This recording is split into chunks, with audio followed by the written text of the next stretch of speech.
That's better. Chapter 15. Christine, Christine. Ral's first thought after Christine Daae's fantastic disappearance was to accuse Eric. He no longer doubted the almost supernatural powers of the angel of music in this domain of the opera house, in which he had set up his empire, and Ral rushed on the stage in a mad fit of love and despair. "Christine! Christine!" he moaned, calling to her as he felt that she must be calling to him from the depths of that dark pit to which the monster had carried her. "Christine! Christine!" And he seemed to hear the girl's screams through the frail boards that separated her from him. He bent forward. He listened. He wandered over the stage like a madman. To descend into the pit of darkness, every entrance to which was closed to him. For the stairs that led below the stage were forbidden to one and all that night. "Christine! Christine!"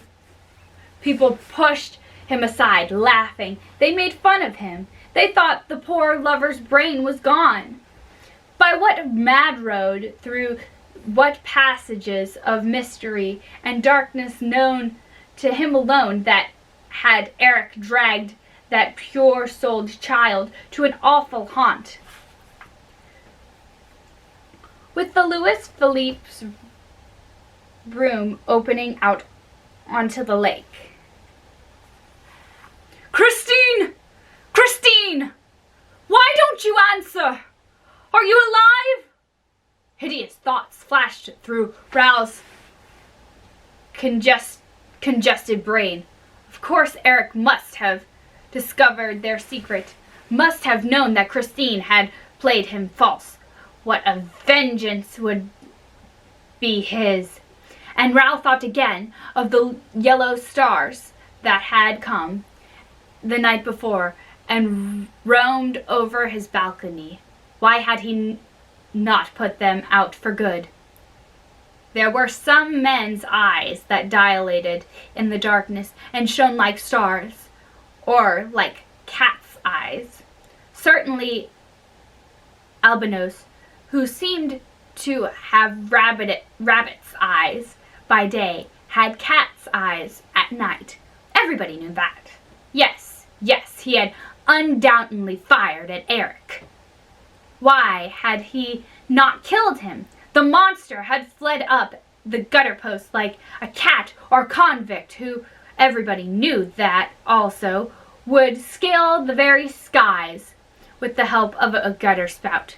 No doubt Eric was at that time contemplating some devious step against Ral.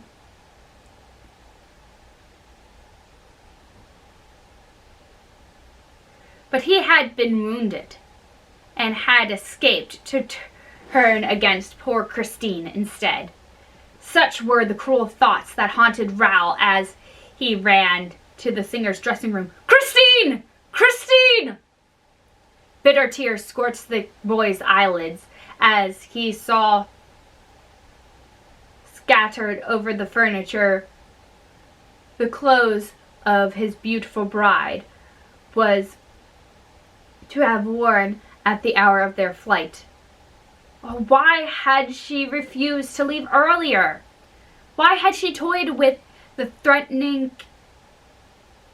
catastrophe? Why had she toyed with the monster's heart? Why, in a final access of pity, had she insisted on flinging as a last sop to that demon soul her divine song? Holy angel in heaven, blessed my spirit longs with thee to rest. Ral. His throat filled with sobs, oaths, and insults, fumbled awkwardly at the great mirror that had opened one night before his eyes to let Christine pass to the murky dwelling below. He pushed, pressed, groped about, but the glass apparently obeyed no one but Eric. Perhaps actions were not enough with the glass of the kind. Perhaps he was expected to utter certain words. When he was a little boy, he had heard that there were things that obeyed the spoken word. Suddenly Ralph remembered something about a gate opening in the Rue Scribe, an underground passage running straight into the Rue Scribe from the lake. Yes, Christine had told him about that. And when he found that the key was no longer in the box, he nevertheless ran to the Rue Scribe. Outside in the street, he passed his trembling hands over the huge stones, felt for outlets, met with iron bars. Were those they? Or these? Or could it be that air hole? He plunged his useless eyes through the bars. How dark it was in there. He listened. All was silence. He went around the building and came to bigger bars, immense gates. It was the entrance to the Cour de l'Administration. Ralph rushed into the doorkeeper's lounge. "I beg your pardon, madame. Could you tell me where to find the gate or the door made of bars, iron bars, opening into the Rue Scribe and leading to the lake? You know the lake, I mean." "Yes, the underground lake. Under the opera." "Yes, sir. I know there is a lake under the opera, but I don't know which door leads to it. I have never been there." "And the Rue Scribe, madame? The Rue Scribe. Have you never been to the Rue Scribe?" The woman laughed, screamed with laughter. Ralph darted away, roaring with anger, ran up the stairs, 4 stairs at a time, down the stairs, rushed through the whole of the business of the opera house, found himself once more in the light of the stage. He stopped, with his heart thumping in his chest. Suppose Christine Daae had been found? He saw a group of men and asked, "I beg your pardon, gentlemen. Could you tell me where Christine Daae is?" And somebody laughed. At the same moment, the stage buzzed with a new sound, and amid a crowd of men in evening dress, all talking and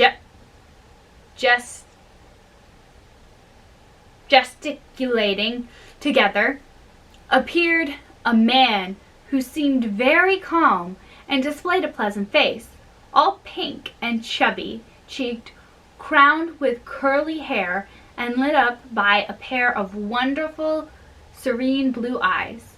Mercier, the acting manager, called the Vicomte de Chagny's attention to him and said, "This is the gentleman to whom you should put your question, monsieur. Let me introduce Monsieur Minford, the commissary of police." Ah, monsieur le Vicomte de Chagny." "Delighted to meet you, monsieur," said the commissary. "Would you mind coming with me? And now, where are the managers? Where are the managers?" Mercier did not answer, and Remy, the secretary, volunteered the information that the managers were locked up in their office and that they knew nothing as yet of what had happened. "You don't mean to say so? Let us go up to the office," said Monsieur Minford, following by an ever-increasing crowd, turned toward the business side of the building. Mercier took advantage of the confusion to slip a key into Gabriel's hand. "This is all going very badly," he whispered. "You had better let Mother Gurley out." And Gabriel moved away. They soon came to the manager's door. Mercier stormed in vain. The door remained closed. "Open in the name of the law," commanded Monsieur Minford in a loud and rather anxious voice. At last the door opened. All rushed into the office on the commissionary's heel. Raoul was the last to enter. As he was about to follow the rest into the room, and his hand was laid on his shoulder, and a hand was laid on his shoulder, and he heard these words spoken: "Eric's secrets concern no one but himself." He turned around with a stifled exclamation. The hand was laid on his shoulder was now placed on his lips of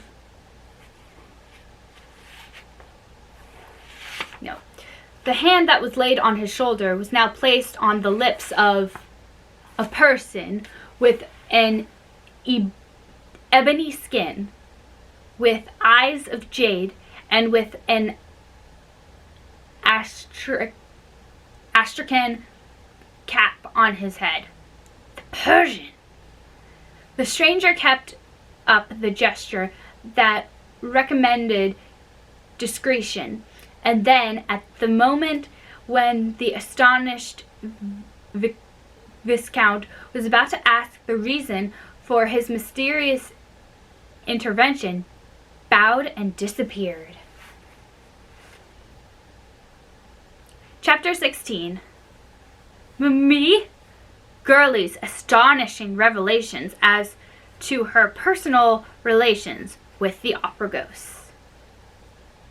Before following the commissionary into the manager's office, I must describe certain extraordinary occurrences that took place in the office which Remy and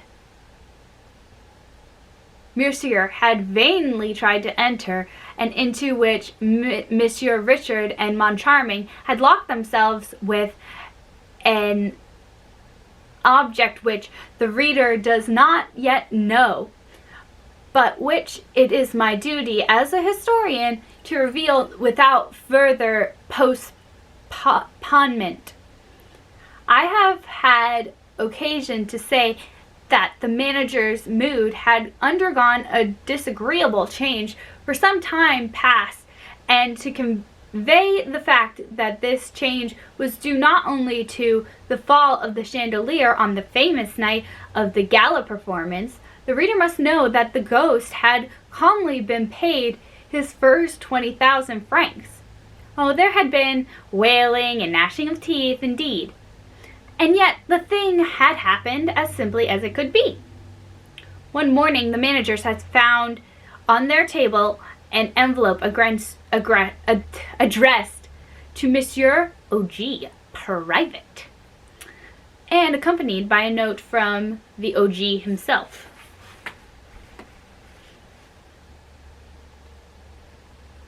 The time had come to carry out the clause in the memorandum book. Please put 20 francs.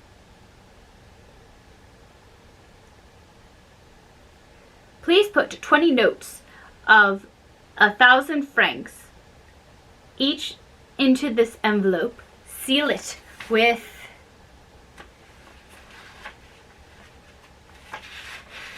your own seal and hand it to Madame Gurley, who will do what is necessary. The managers did not hesitate. Without wasting time in asking how these confounded communications came to be delivered in the office, which they were careful to keep locked, they seized this opportunity by laying hands on the mysterious blackmailer.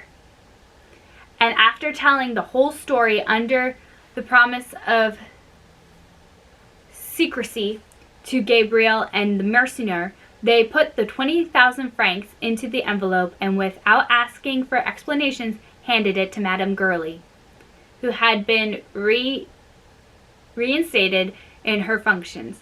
The box-keeper displayed no astonishment.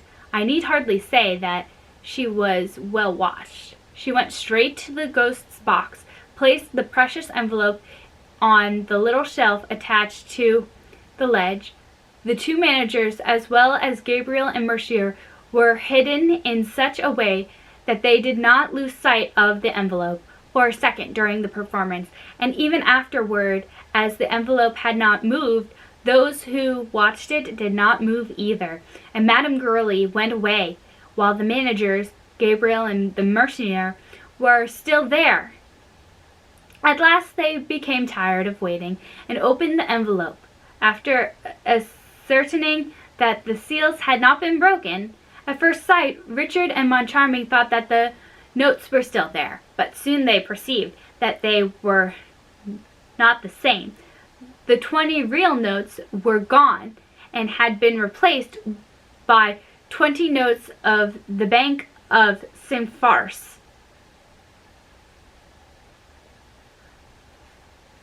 Flash notes drawn on the Bank of St. France in France correspond with those drawn on the Bank of Engraving in England. Translator's note. Somehow that I know even less what they're talking about. So, translator's note, you are no help. The manager's rage and fright were unmistakable. Moncharming wanted to send the commissary for police, but Richard objected. He no doubt had a plan, for he said, "Don't let us make ourselves ridiculous. All Paris would laugh at us. OG has won the first game. We shall win the second."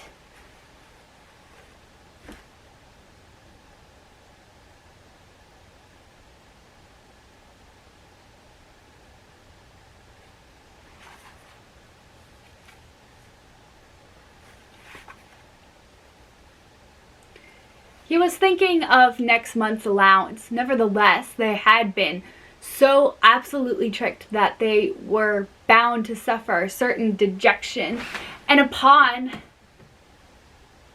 my word, it was not difficult to understand. We must not forget that the managers had an idea in the back of their minds all the time that this strange incident might be an unpleasant practical joke on the part of their predecessors, and that it would not do to divulge it prematurely.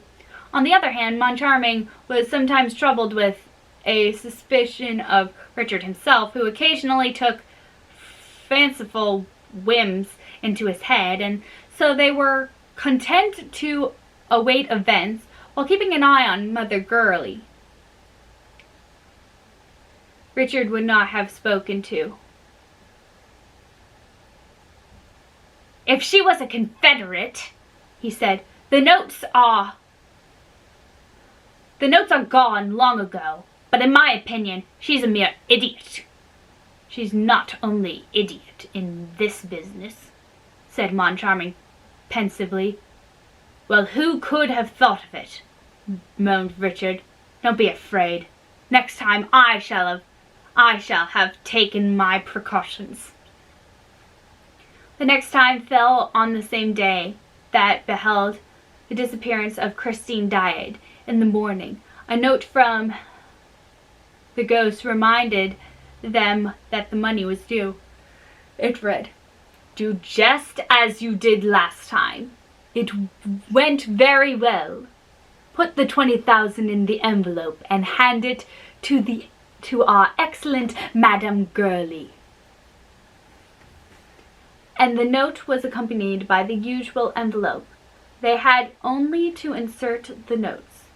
This was done about half an hour before Honor yawned. before the certain curtain rose on the first act of Faust. Richard showed the envelope to Moncharming. Then he counted the 20,000 franc notes in front of him and put the notes into the envelope, but without closing it. "And now," he said, "let's have Mother Gurgi in." The old woman was sent for. She entered with a sweeping courtesy. She still wore her black taffeta dress, the color of which was rapidly turning to rust and lilac. To say nothing of the Digny bonnet, she seemed in good temper.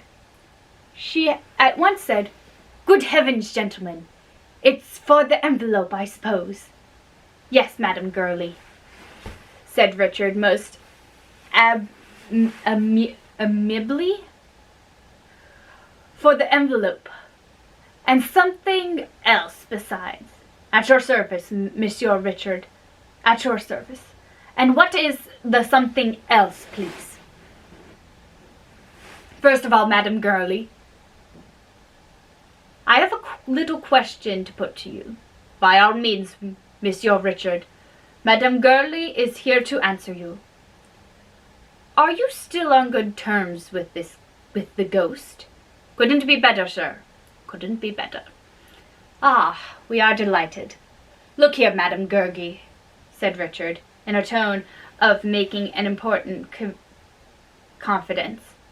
"We may just as well tell you, amongst ourselves, you're no fool." "Why, sir," exclaimed the box-keeper, stomping the pleasant nodding of the black feathers in her Digny bonnet, I assure you no one has ever doubted that.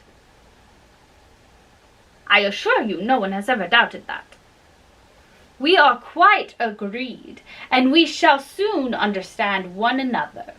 The story of the ghost is all humbug, isn't it?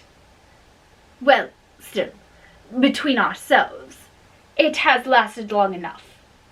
Madame Gurley looked at the managers as though they were talking Chinese. She walked up to Richard's table and asked rather anxiously, "What do you mean? I don't understand." "Oh, you understand quite well. In any case, you've got to understand.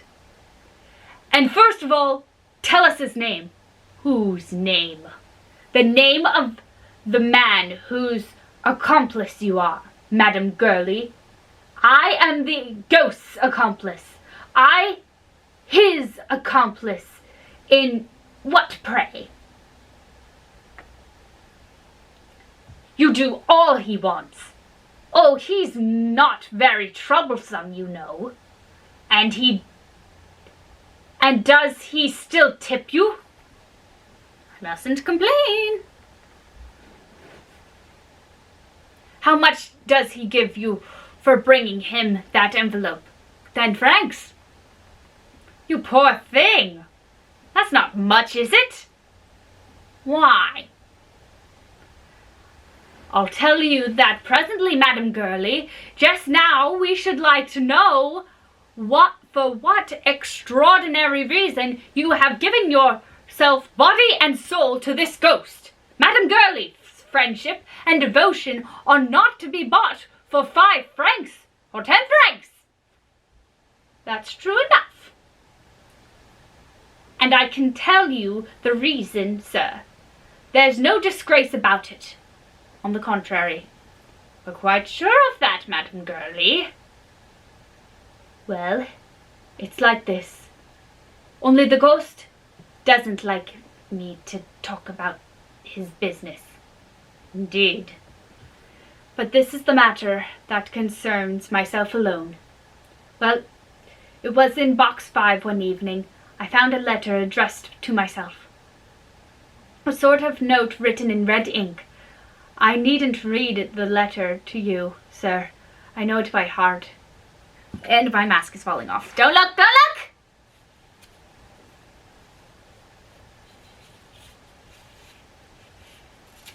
Oh, criminy.